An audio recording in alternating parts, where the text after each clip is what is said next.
in all honesty, we always tell people that they need to raise their price. And people don't always receive it the same way. But if we were put it into the terms of, if you had an envelope full of cash and I handed it to you to do the job and you didn't charge enough, or the envelope didn't have enough cash in it, would you be willing to take money out of your own pocket to put back into the envelope? And everyone would be like, no. That's what's happening with the business. If you see it in that light, it becomes easier to swallow. You have to raise your price. 100%. So if you're feeling fearful, if you're feeling the scarcity around the opportunities, and that's the reason you haven't done this pricing exercise yet, then absolutely take the plunge.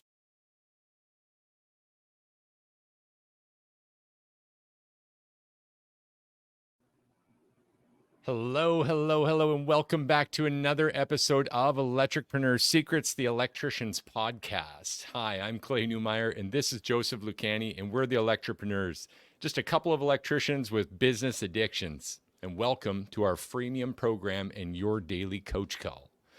The investments for these calls, just your time from the hot seat of your van 5 days a week. It's totally fair to use everything we give you. Just promise to also take action. Joe, how are you doing today, my brother? I am doing a hell of a lot better than yesterday. It seems like you and I had a little bit of a role reversal here. I had been fighting the natural post-holiday cold while you were powering it through in my stead. And yet now I'm on the mend, and it seems like you're the one who's under the weather. I'm sorry for that, brother. How you feeling? You know what? I'm not going to let it slow me down. I'm not going to let it cramp my style or my energy, or let any of this energy get stopped or filtered in any way to help some electripreneurs today. I promise you that, man. And actually, yesterday on the show, someone commented, a friend of ours commented and asked, do we have videos or something to help new electricians start new businesses, like a new electrical contracting business, I think was the language he used. And it got me thinking about today's topic and how important it is to cover that, and really like what gets in the way for new contractors. Yes. And one of those first things is like, well, how do you price yourself? And so I wanted to take a different approach, because we've talked about pricing many times, but I wanted to talk about why it's not a pricing problem. Okay, so give this some context. You start your business, you're wondering why there's more month left at the end of the money than money at the end of the month. And maybe you're charging somewhere between $70 to $90 an hour. You're still in time and material, sometimes flat rate. But even as you break through these flat rate jobs, you don't quite have the formula. You don't quite know why the job is being priced that way. You're just kind of pulling it out of thin air, and then you get a no. Yeah. Immediate concern?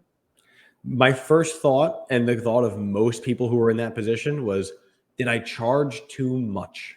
And it's such a shame. It really is, because the thing is, you have no reason to think that you've charged too much. But our knee-jerk reaction, and what our industry has taught us, is they must have gone with someone cheaper. And what are the odds that they actually did? More often than not, they just went with a better company. Someone who had more trust, more respect, someone who they could identify with and have a better relationship with. And that person's probably not cheaper. Yeah, man. And you just took the words right out of my mouth when you answered this ahead of time. I'm like, well, what is better? What's a better contractor? Right? Isn't that kind of where we all set our prices to begin with anyway? There's this phenomena that happens, like we come into a market and we start calling, secret shopping other electrical companies to what? To find out what they're charging, right? Yeah, I've done it myself. Call around and be like, well, what do you cost to do this? What do you cost to do this? And then we come to that golden scenario where it's like, well, I know, I'll just do a little bit more for a little bit less. But the reality is that anyone, any stud out there can lower their price to create value. But that can't be the only way, right? That is the race to the bottom.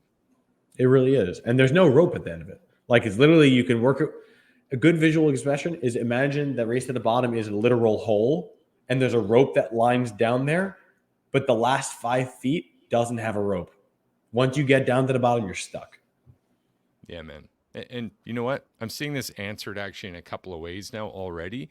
So it's like, one is obviously it's that doing. Like, what are we doing that's different then to create value? And we have had this discussion and we can a million times more. And it goes into like all of our offer training and everything that we have within that, like in Eric and Mandy's interview that we did, where they saw on their 5th week with us, 5 big days, 5 big sales that doubled their monthly revenue in their 2nd month, which is an incredible feat. But today I really wanted to go the other angle and say, well, you know what? The symptom of not wanting to raise your prices actually tends to come down to something else, Joe. And that could be just the number of opportunities. Like, am I putting too much weight on this client right now in front of me? Like, I need this check. You ever feel like that? When I first started off, yeah. I mean, I remember I've been very open about that story where like I would do night jobs specifically to pay for the materials for the jobs we were doing during the day. And if we didn't make a sale, it just meant that I had to take more of my own personal and put back into the business and just keep doing it. So I remember when you got those no's, they hurt. They really hurt because it was like, I guess I'm doing another zombie shift. If there's anything else that's as scary as raising your price for electricians, it's got to be marketing. It's got to be marketing. And that's exactly where we're going with this. The likelihood is that we're feeling the pressure to keep our rates low, to build value, and to get more jobs based on the opportunities that we have. And that's actually a scarcity mindset around the opportunities that we have, isn't it? So if we wanted to drive up more opportunities, well, what would happen then? Well, if you drove up more opportunities, then realistically you would have less pressure on each customer, which as a result would increase your confidence or perceived confidence. And that perceived confidence in of itself removes the stink of desperation, which then makes you more likely to get the sale. Nice touch. Stink of desperation. Desperation's a stinky cologne. You It ever hear is. that? Yeah. I mean, it's one of those things where you can sense it. Like if someone's trying to close you, there's usually an intention behind it. There's like, I'm trying to close because I'm a closer. Okay, that's one guy. I'm trying to close because I need to make a quota. But when someone's like, I gotta close because I gotta pay for shit, that's a very different kind of person. You're like, if you need the money that bad, how good could you really be? Customers just want to get you out of their house at that point. Yeah, 100%. The other reality to this, and we've touched on it before as well, but the next inclination is actually not to present that in person, which only takes value away from this as well. So even if, a lot of contractors early on find themselves in a bit of a catch-22 here, because it's like, well, even if I increase my rates and increase my leads, I'm more likely to have more opportunities, but I'm also feeling the forces to email it over now and rush through each of these leads, which, as you know, with a higher price is not conducive to building value. So we kind of end up going backwards here. Yeah, there was a big cringe when you said email them over because there's such a drive to do that, but I fear it's based in the fear of rejection. You don't want to feel and have the customer say no to your face, so you'd rather have a less likelihood of closing it to avoid the shame of being told no. I'd rather believe they just didn't get my email and I won't follow up, but I'd rather believe they never got my email than they could have gone with someone else. And to that and to no end, it becomes like, okay, well, now I'm forced to make an assumption about what happened here. And my assumption is because they no longer return my calls or tell me what's going on, my only assumption could be that my price is too high. So you see this come full circle back, and we get on the call with electricpreneurs that are facing these demons every day of the week, where it's like, well, I've tried a price increase before, and that didn't work out. And I ended up back at this place, or I ended up back at this place. And what's really happening here is inaccurate data. And then something we call the law of separation is taking its toll. Have you ever heard of that one before, Joe? I have. All right. Let me explain this one again anyway. The law of separation is just where we're taking this day-to-day emotional feeling of this ebb and flow, this roller coaster that you're on, and we're then applying it to make decisions in the business instead of what? Making informed decisions. Well, what would decisions be informed from? They'd be informed from the data. I mean, realistically, if you have the numbers in front of you, you see everything that's in place, and you're like, these are measured results from time-stamped operations in my business, you can look at that more objectively than, I had a bad day. I'm feeling under the weather. Normally I'm good. I went off process. And like, now you don't really have a clear reason why things didn't work. But if you were able to say, I tracked it over a week throughout all the calls I did, and this is the result from all those calls, I'd trust that report rather than the first. 100%. 100%.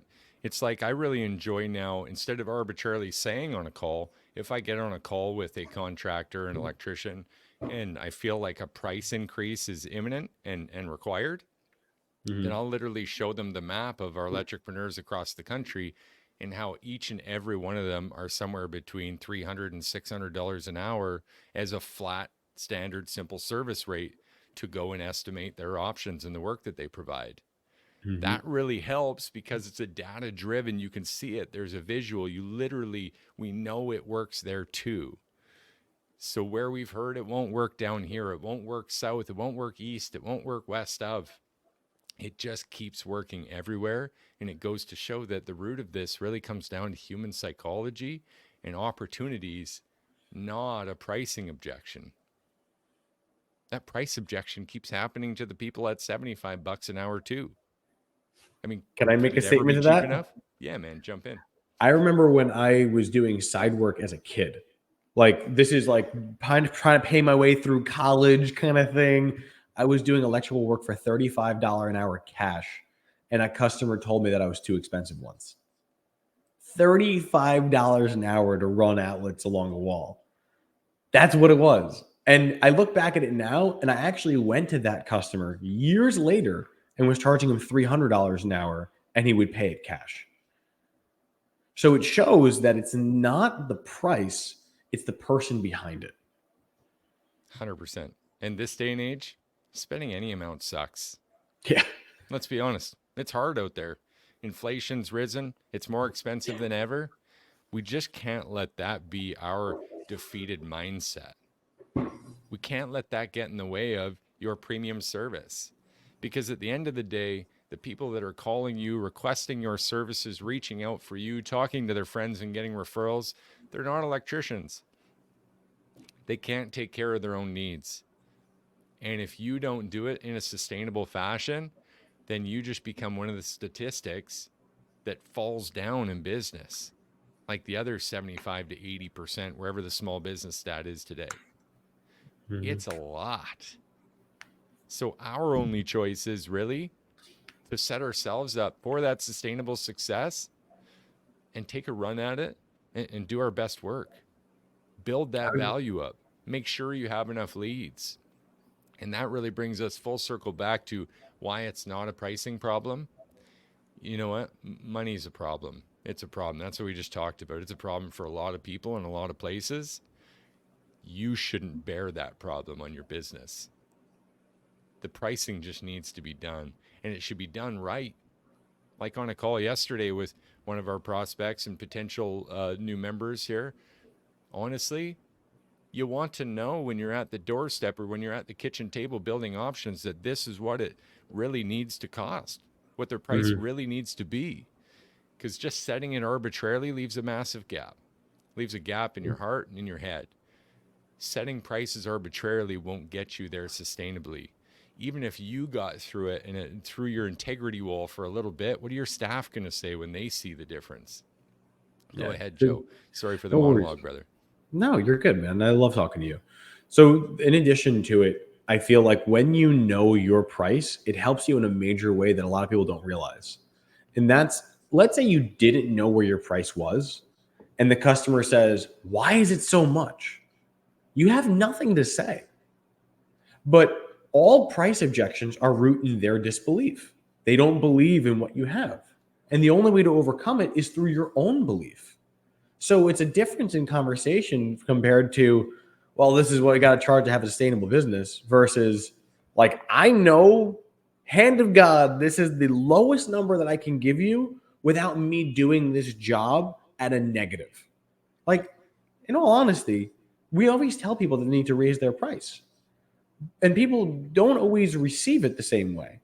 But if we were put it into the terms of, if you had an envelope full of cash and I handed it to you to do the job and you didn't charge enough of the envelope, didn't have enough cash in it, would you be willing to take money out of your own pocket to put back into the envelope? And everyone would be like, no. That's what's happening with the business. If you see it in that light, it becomes easier to swallow it. You have to raise your price. 100%. So if you're feeling fearful, if you're feeling the scarcity around the opportunities, and that's the reason you haven't done this pricing exercise yet, then absolutely take the plunge. That's my first action. Just take the plunge. And Joe, I'm just going to run rampant here and steamroll this whole thing, if that's okay. By all means. What we're giving away is really relative to Dorian's interview last week. That service leads now value piece that we've never given away before. But this is the real problem. You're feeling the pressure of keeping your pricing low because you don't have enough opportunities and you don't have enough practice. So even as Dorian actually said on that interview, heading straight for a service like Angie leads, where many people are running away from it once you raise your price. And the reason why, just to practice the value price objection. So this week, right now, it's Action Wednesday. We're giving this away, the Service Leads Now checklist, so that you get enough leads on your calendar, so that you get enough practice, so that you yourself can realize and prove to yourself that this is not a pricing problem. It's a quantity problem, a quantity of opportunities. Mm-hmm. Joe, did you have anything else to throw in this one before we shut it down? Really, I just wanted to say that when people are worried about their price, it also comes down to they're worried about what people will receive them as. And when you're more confident in your price, you can also show that confidence in your body language, in your tonality, and everything you do. So if you're worried and saying, well, how can I do it? First, understand why you need to do it, then physically see the number, and then accept that that's your reality. And when you can accept that's your reality, you'll be able to speak to it with more poise and more confidence and more strength. Love it, man. I love you guys. If you're listening or watching, engaging with us live on the Facebook group, Electricpreneur Secrets. If you're listening to this or live with us, know that you're already in the value stream. You are an electricpreneur. You are with us, learning from us. And so take those wins you get and report them back to us. We'd love to hear how it's going while you utilize these strategies, everything that we give. Again, take everything we give, just promise to take action. And if you want to rise up in that value stream, then just reach out. We'll tell you a bit about the program and how you can get started building up your business, maybe even hitting those milestones like Dorian did last week. Cheers, Joe. Thanks for joining. And thanks to you if you're listening. Truly a pleasure. See y'all soon.